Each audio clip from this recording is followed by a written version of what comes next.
Assalamualaikum warahmatullahi wabarakatuh. Baik, di sini saya akan menjelaskan yaitu demokrasi. Demokrasi berasal dari bahasa Yunani yaitu demos dan kratos.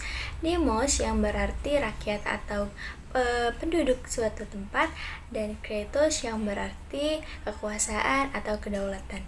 Jadi secara bahasa demos kratos adalah keadaan negara di mana dalam sistem pemerintahannya kedaulatan berada di tangan rakyat, rakyat berkuasa, kekuasaan tertinggi berada di dalam keputusan rakyat, pemerintah rakyat dan oleh rakyat. Nah, mengandung pengertian tiga hal. Yang pertama adalah pemerintahan dari rakyat atau yang disebut dengan government of the people. Nah, yang dimana berhubungan dengan pemerintahan yang sah yang diakui di mata rakyat. Pemerintahan yang diakui di mata rakyat adalah pemerintahan yang mendapat pengakuan serta dukungan dari rakyat. Pentingnya pengakuan serta dukungan dari rakyat dalam pemerintahan adalah untuk menjalankan roda birokrasi dan program-program kerjanya. Nah, yang selanjutnya yaitu yang kedua adalah pemerintahan oleh rakyat atau government by the people. Nah, government by the people ini adalah suatu pemerintahan yang menjalankan kekuasaannya atas nama rakyat, bukan dari dorongan diri sendiri. Nah, pengawasan yang dilakukan oleh rakyat atau social control bisa dilakukan secara langsung oleh rakyat maupun tidak langsung, yaitu melalui DPR. Nah, yang selanjutnya yaitu yang ketiga adalah pemerintahan untuk rakyat atau government for the people. Nah, government for the people ini yang mengandung pengertian bahwa kekuasaan yang diberikan oleh rakyat kepada pemerintah dijalankan untuk kepentingan rakyat.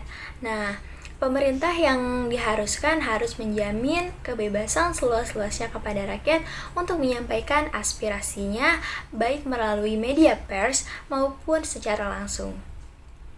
Nah, Indonesia menjadi negara demokrasi sejak awal berdirinya pada tanggal 17 Agustus 1945. Nah, dalam proses kerjanya, Presiden bertanggung jawab kepada MPR. MPR merupakan badan yang dipilih oleh rakyat. Dalam hal itu berarti pemegang kekuasaan tertinggi adalah rakyat karena pemimpinnya saja dipilih oleh rakyat, melalui pemilu. Nah, pada tahun 1956 diadakannya pertama kali pemilu di Indonesia. Nah, Indonesia berpotensi menjadi contoh negara demokrasi di kawasan Asia. Mengapa?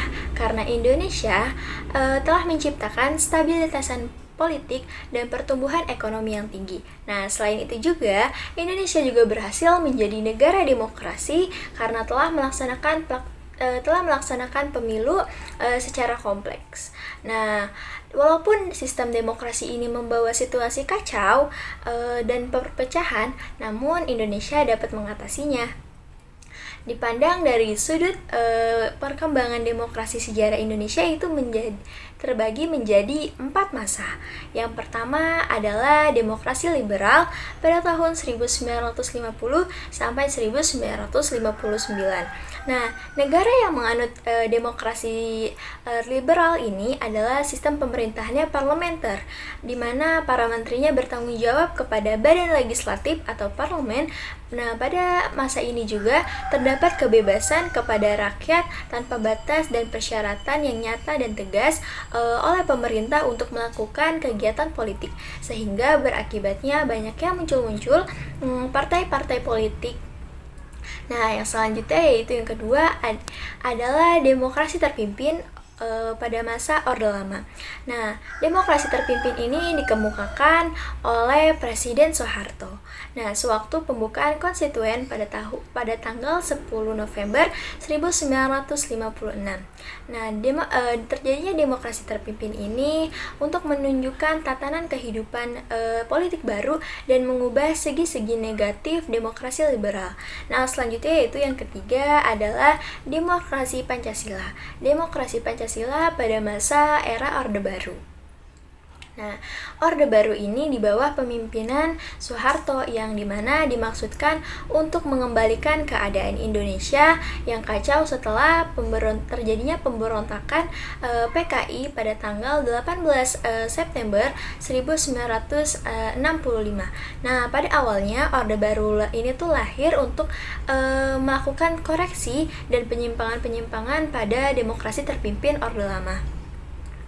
Namun malah menjadi sebaliknya, pada Orde Baru ini terjadi penyimpangan-penyimpangan yang menjadi sendi kehidupan bernegara, yaitu seperti terjadinya korupsi, kolusi, nepotisme.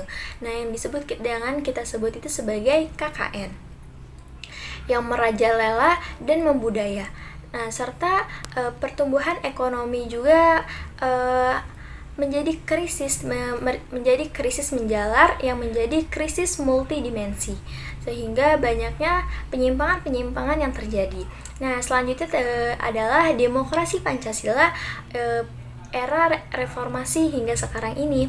Nah, dikemukakan oleh Presiden Habibie yang merupakan pemerintahan demokrasi Pancasila era reformasi ini adalah transisi yang akan membawa Indonesia melakukan reformasi secara menyeluruh serta menata sistem ketatanegaraan yang lebih demokratis dengan mengadakan perubahan Undang-Undang 1945 yang sesuai dengan tuntutan zaman. Maka terbentuklah demokrasi Pancasila. Nah, demokrasi Pancasila di era reformasi ini banyak sekali memberikan ruang gerak bagi partai politik dan juga lembaga negara seperti DPR untuk pengawasan pemerintahan secara kritis dan juga dibenarkan untuk berunjuk rasa, beroposisi maupun optimalisasi. Nah, hak-hak DPR itu juga dapat memberikan luas ruangan gerak kepada hak-hak DPR seperti bertanya, interpelasi, inisiatif, dan amandemen. Nah, hingga sekarang Indonesia memakai sistem pemerintahan yaitu demokrasi Pancasila era reformasi hingga sekarang. Jadi dalam sejarah demokrasi, dalam sejarah sistem demokrasi Indonesia itu terbagi menjadi 4 masa. Yang pertama adalah demokrasi liberal pada tahun 1950 sampai 1959. Yang kedua adalah demokrasi terpimpin Orde Lama, demokrasi Pancasila Orde Baru, dan demokrasi Pancasila era reformasi hingga sekarang. Nah, mungkin cukup sekian pemaparan materi demokrasi dari saya. Kurang lebihnya mohon maaf. Wassalamualaikum warahmatullahi wabarakatuh.